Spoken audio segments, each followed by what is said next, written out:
How you can fix the unable to verify app into your iPhone. Hey guys, in this quick tutorial I am going to show you that how you can fix your internet connection is required into your iPhone.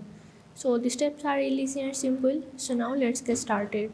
So first of all you have to check out your internet connection. For that you have to go into your setting. From here you have to go into your Wi-Fi or the mobile data that you are using, and from here you just have to check out that your internet connection is secure and stable or not. And if it is not, so you just have to restart your internet connection. And after that you just have to go back and go in the general.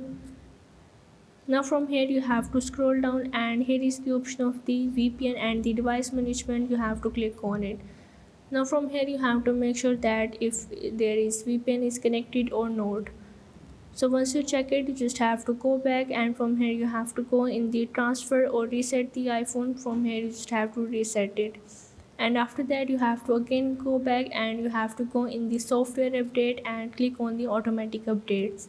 From here you have to check out all of your iPhone updates is on, and you have to update the latest variant to your iOS.